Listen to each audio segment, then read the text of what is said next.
वृत्त की ज्योमेट्री में सेंटर से जीवा पर लंब एक इंपॉर्टेंट कॉन्सेप्ट है जो कि सर्कल को समझने में बहुत ही हमारी मदद करता है। तो हेलो बच्चों, मैं हूं पवन गुप्ता, लेकर आया हूं क्लास 9 का चैप्टर नंबर 9, जिसमें मैं आज आपको बताऊंगा कि केंद्र से जीवा पर जो हम लंब डालते हैं वो किस प्रकार से बिहेव करता है और उसकी क्या प्रॉपर्टीज होती है, और उस पर बनने वाले इंपॉर्टेंट क्वेश्चनों को हम एक एक करके समझने की कोशिश आज करने वाले हैं। तो सबसे पहले आप लोग देखो कि इस पे जो प्रमेय बनता है, एक वृत्त के केंद्र से एक जीवा पर डाला गया लंब जीवा को समद्विभाजित करता है, तो इसका क्या मतलब होता है।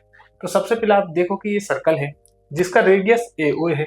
रेडियस मतलब कि आपको पता होगा जिसको हम क्या बोलते हैं, इसकी त्रिज्या, इसी को हम त्रिज्या बोलते हैं। ठीक, वो आप लोगों को पता है जो कि बिल्कुल बेसिक है। और AB को हम क्या बोलते हैं, जीवा। तो ये हमें प्रमेय बताने की कोशिश कर रहा है कि अगर एक जीवा पर डाला गया लंब क्या है, OM। लंब हम उसको बोलते हैं जहां पे आप देखोगे कि ये जो एंगल है वो 90 डिग्री का होगा। ठीक है, तो वो हमेशा इसको दो बराबर भागों में बांटता है, मतलब कि AM बराबर BM होगा। इसका मतलब ये है कि अगर OM अगर लंब किस पे AB पर आता है तो AM बराबर BM होगा। ठीक है, बस इतना सा कॉन्सेप्ट है, बहुत ज्यादा बड़ा नहीं है, वो समझने में भी आसानी है कि अगर OM लंब है ना, OM लंब AB पर आता है, AB जीवा पर आता है, तो वो हमेशा उसको दो बराबर भागों में बांट देगा। याद रखना यहाँ पे OB और AO ये दोनों क्या है, रेडियस है। ठीक है, जो कि हम हिंदी में जिसको त्रिज्या बोलते हैं, ये दोनों त्रिज्या है और ये हमारा जीवा है और OM हमारा लंब है। नाम सबका आप लोग याद रखोगे तभी प्रश्नों को हल करने में आसानी भी होगी। ठीक है, तो याद रखना OM लंब आ गया AB पर और इस कारण AB is equal to BM हो गया, है ना। मतलब ये इसको दो बराबर भागों में बांट दे रहा है। ठीक, अब दूसरा प्रमेय क्या है, इसी प्रकार से कि एक वृत्त के केंद्र से एक जीवा को समद्विभाजित करने के लिए खींची गई रेखा जीवा पर लंब होती है। ये बात वही है, बस इसको थोड़ा दूसरे तरीके से कह दिया गया। मतलब पिछले वाले प्रमेय के जस्ट ये विलोम है कि अगर एक वृत्त के केंद्र से एक जीवा को समद्विभाजित करने के लिए खींची गई रेखा जीवा पर लंब होती है, कि अगर मान लो मुझे AB जीवा है, अगर मुझे उसको दो बराबर भागों में बांटना है, मतलब कि AM बराबर BM अगर है, बराबर BM अगर है, तो इसका मतलब कि OM जो है वो लंबवत है किस पे, AB पे। ठीक, उसी वाले पहले वाले प्रमेय के जस्ट विलोम ये दिया गया है कि अगर AM बराबर BM है तो OM AB पर लंबवत है। लंबवत मतलब 90 डिग्री। ठीक है, यहाँ पे 90 डिग्री बनाया, लंबवत मतलब सीधे बिल्कुल। ठीक है, तो ये प्रमेय हमें यही बताता है। जस्ट इसके पिछले वाले प्रमेय की ये विलोम है, कुछ ज्यादा कठिन नहीं है, बहुत आसान है। आप लोग एक दो बार पढ़ोगे तो वो आप लोगों को आ जाए। ठीक, अब इस पर आधारित जो प्रश्न बनता है वो आप लोग देखो, जो कि बहुत ही छोटा प्रश्न है, कोई दिक्कत नहीं है। अब इसने बोला है कि एक वृत्त के केंद्र से 12 सेंटीमीटर दूर एक जीवा है। एक वृत्त के केंद्र से 12 सेंटीमीटर दूर एक जीवा है और जीवा की लंबाई 10 सेंटीमीटर है, तो वृत्त की त्रिज्या ज्ञात कीजिए। त्रिज्या क्या होगा बच्चे, यहाँ पर OA। ठीक है, या AO, दोनों बात एक ही है, इधर से ले लो नाम या उधर से ले लो। तो हमसे पूछा गया है ना, तो हमें दिया क्या गया है, हमें दिया गया है, हमें दिया क्या गया है, हमें दिया है बच्चे कि OM जो है, OM सॉरी OB जो है वो लंबवत है किस पे, AC पे।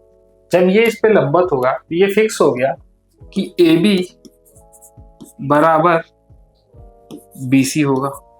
ठीक है, क्यों, क्योंकि ऐसा हमें प्रमेय में कहा गया था, ये हमारा फिक्स हो गया कि AB बराबर BC होगा। इसका मतलब कि AB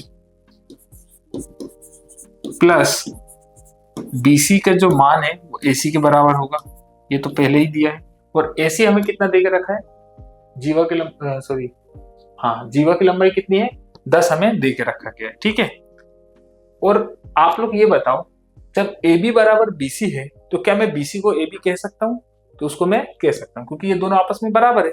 मतलब कि जो ए बी का मान होगा वही बी सी का मान होगा, है ना, दोनों का मान बिल्कुल बराबर है।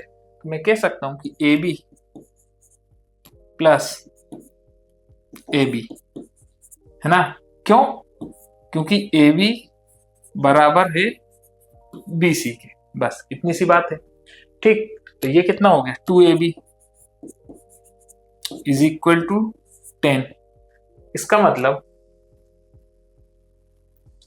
कि यहां पर मैं डायग्राम को एक और बार बना देता हूं, जो आप लोग देख लेना। ठीक, ये हो गया ए सी, ये हमारा सेंटर से ये आ गया बी, और ये हमारा था क्या, ओ रेडियस। तो हमने देखा कि 2ab बराबर कितना था, 10। मतलब ab का मान कितना हो जाएगा बच्चे, 10/2, मतलब ab बराबर कितना होगा, 5। ठीक, ab बराबर हमारा कितना आ गया, 5। ठीक, ab हमारा 5 है, और यहीं पे देखोगे आप bc भी हमारा 5 था। ठीक, और हमें दे के रखा है कि OB कितना है, जो लंबवत था वो 12 सेंटीमीटर दूर था, तो यहाँ हम लिख सकते हैं 12। और हमसे पूछ लिया गया है कि AO, त्रिज्या AO की लंबाई कितनी होगी। तो आप लोग देखोगे कि ट्रेंगल बन रहा है ना, क्या बन रहा है, एक त्रिभुज बन रहा है, त्रिभुज ABO द्वारा, है ना, त्रिभुज ABO द्वारा। ठीक,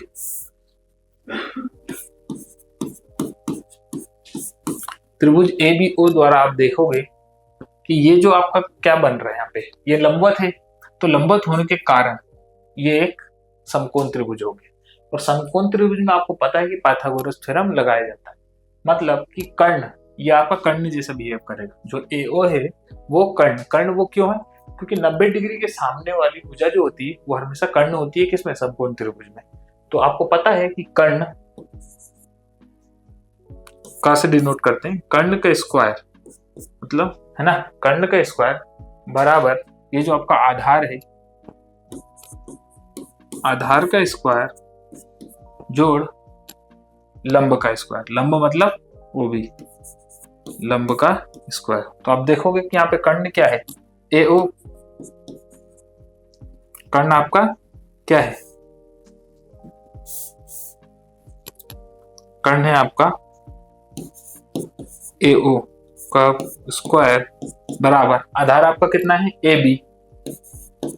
AB का स्क्वायर प्लस लंब आपका कितना है, OB, तो OB का स्क्वायर, है ना।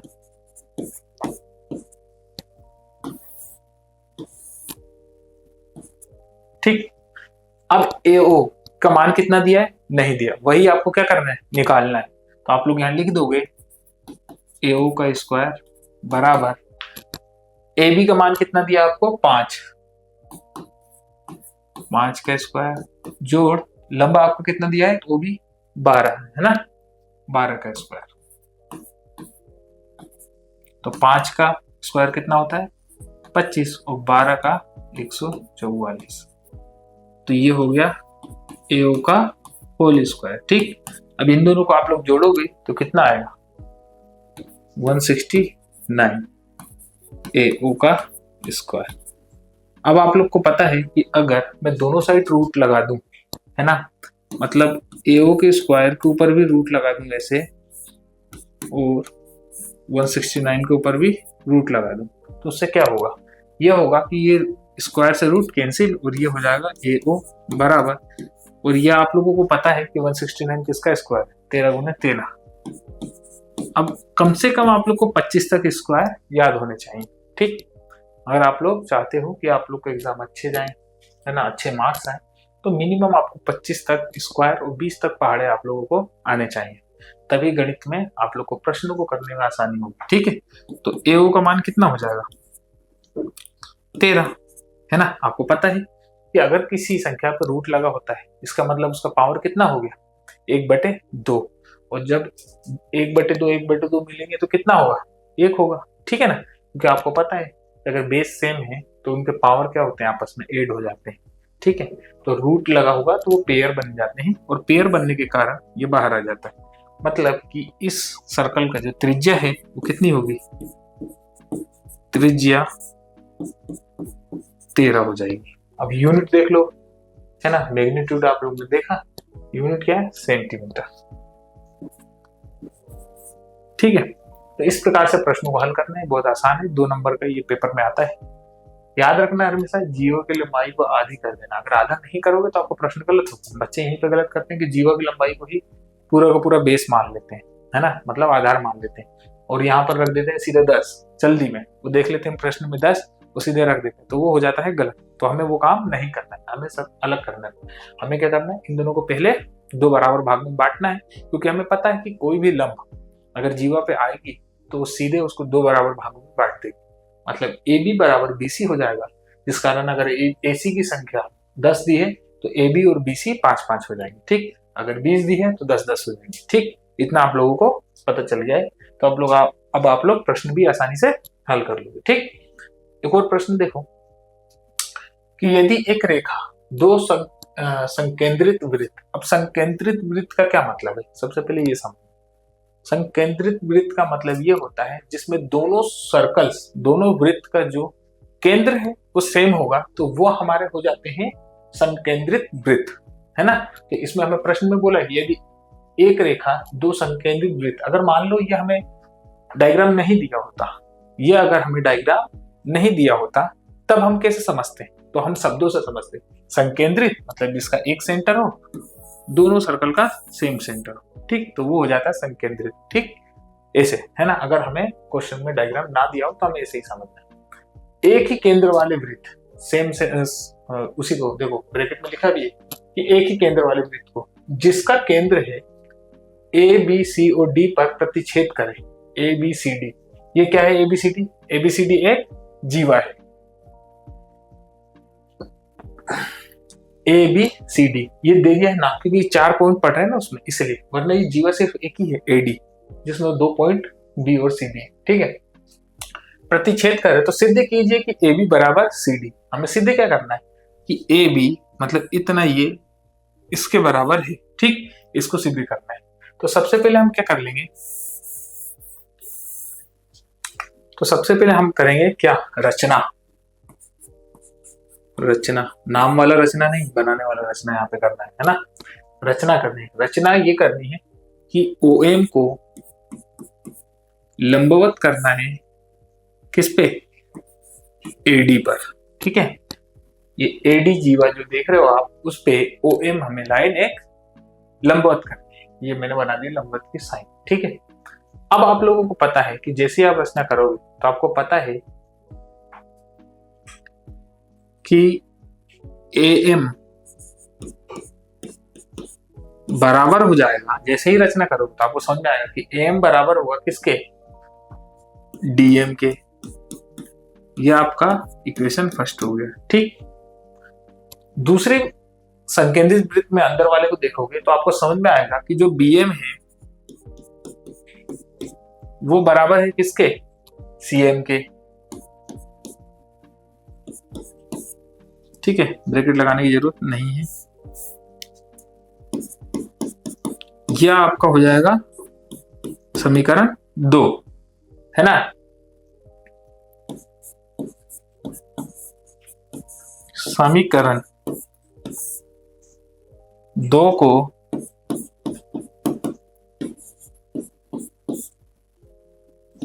एक में से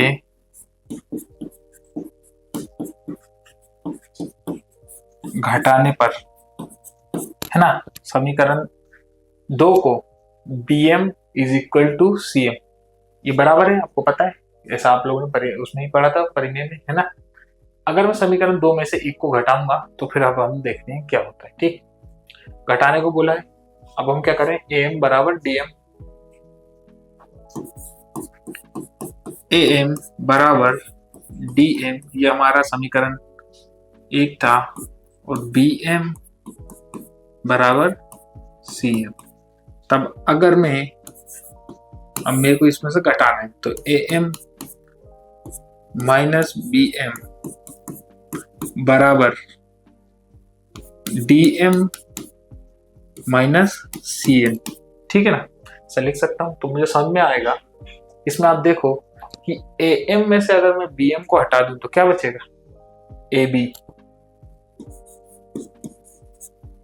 बराबर डीएम में से अगर मैं सीएम को हटा दूं, डीएम में से अगर मैं सीएम को हटा दूं तो बचेगा सीडी, सीडी। और यही हमसे प्रूफ करने को बोला था, है ना, यही हमसे प्रूफ करने को बोला गया था, क्योंकि बहुत ही आसान है, ठीक है, बिल्कुल भी कठिन नहीं, है ना।